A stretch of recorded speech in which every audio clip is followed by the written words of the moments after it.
So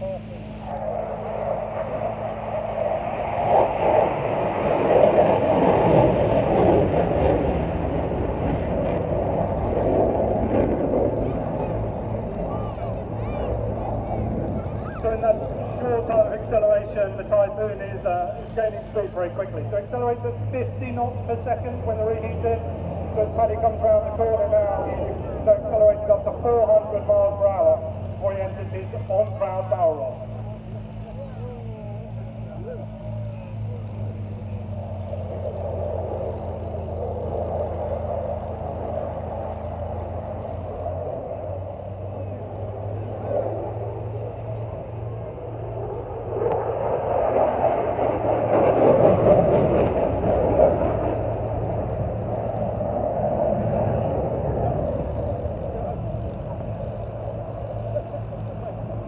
The thing that always amazes me about flying the Typhoon is how quickly she turns. So she'll go from 1G to 9G in 1 second, and then she'll sustain 9G at low level until you run out of fuel.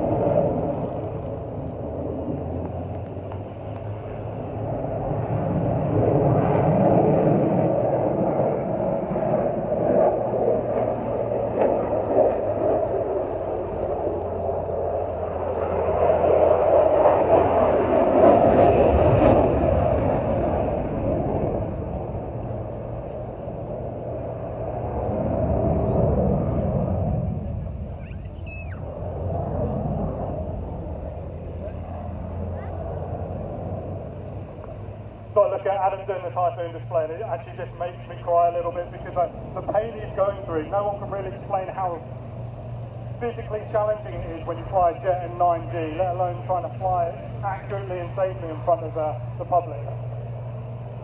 So from left to right, he's then going to be performing his knife edge manoeuvre.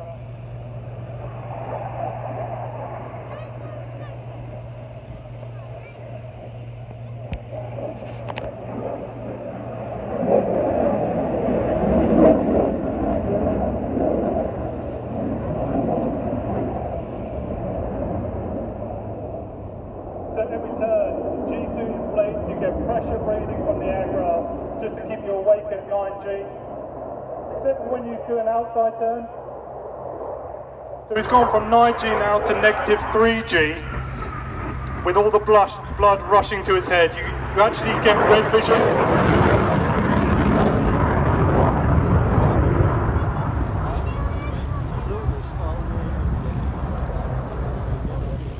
That outside turn, you saw the fuel venting from the fin. That's because there's so much pressure going through the fuel system that has to escape through the top of the fin.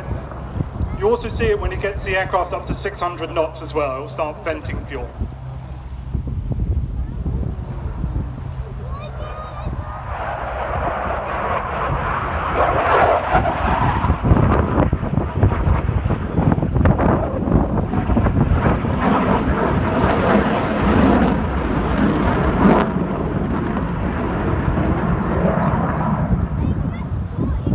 Whenever I went flying in the backseat when helping other people learn how to display the Typhoon, I used to hate all the negative G stuff, but I used to love this event. So coming out of the negative half cube and accelerating the aircraft, your head is pinned to the head box as it accelerates up to 600 knots and then into a 9G brake.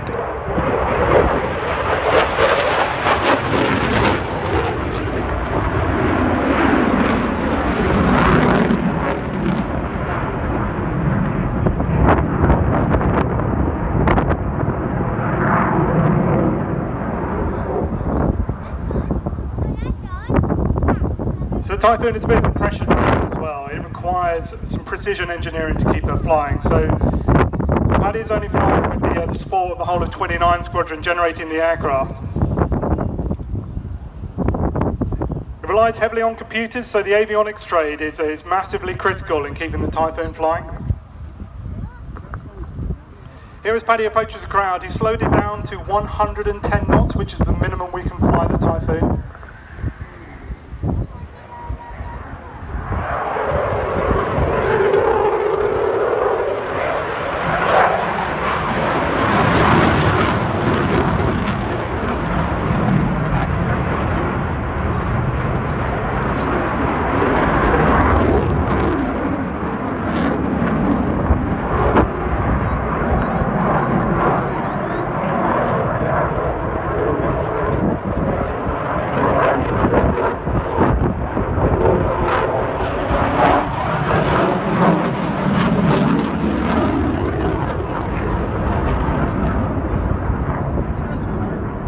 can tell you now, there are not many aircraft in this world that are able to go from 110 knots and then pull up into a loop.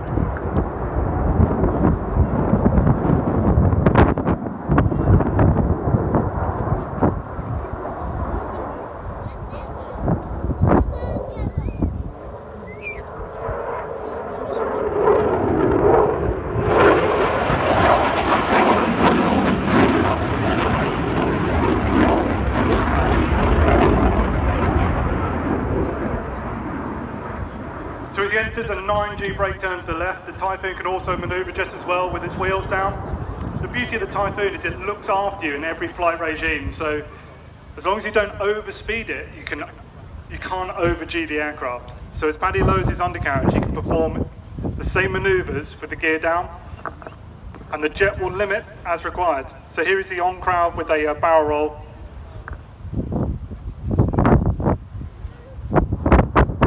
The problem exiting this manoeuvre is trying to keep it slow enough to get the wheels back up again.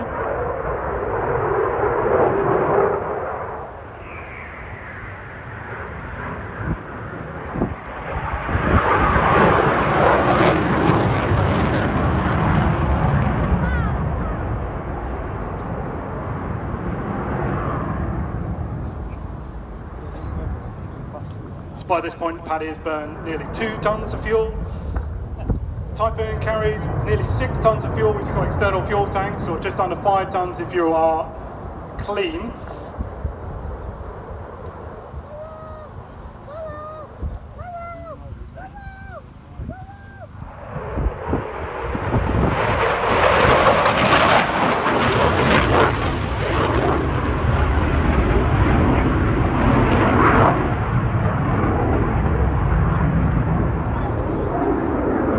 So this next part of the sequence is super flowing, where Paddy will be at 9G for the majority of it. As he exits his half horizontal, he'll break into a 9G turn and then to a half Cuban.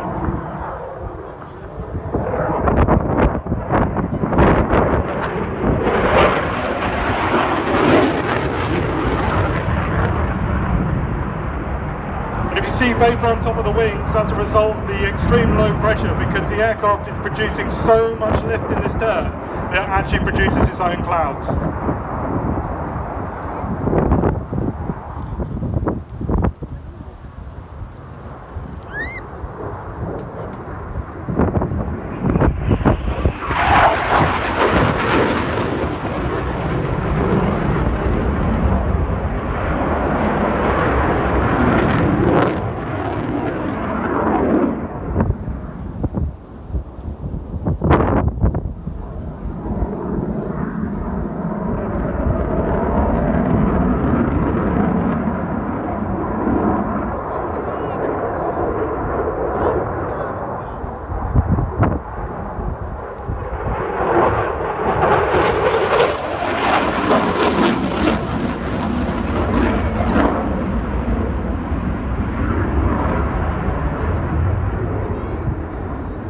Adam now accelerates the aircraft up to 550 knots before he departs into vertical. The climb rate of the Typhoon is in excess of 60,000 feet per minute when he enters this manoeuvre.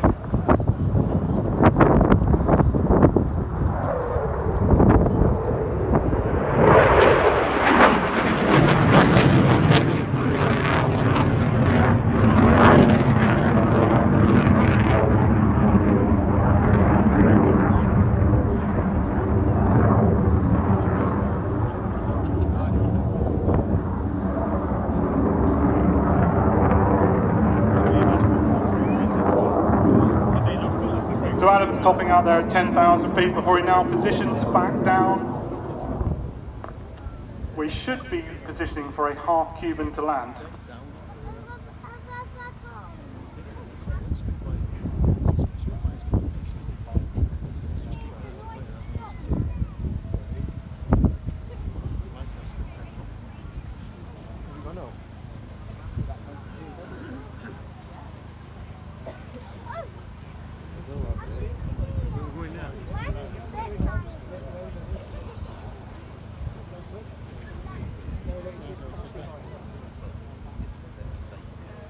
Or maybe it's running in now.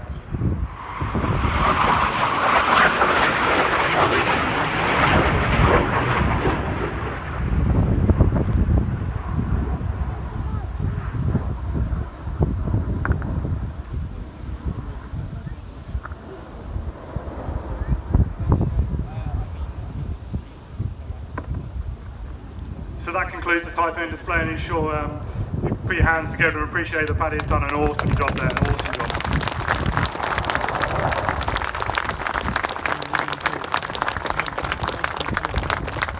So he's just burnt more fuel in 7 minutes than you will do in 7 years, but other than that, he's had a great time doing it.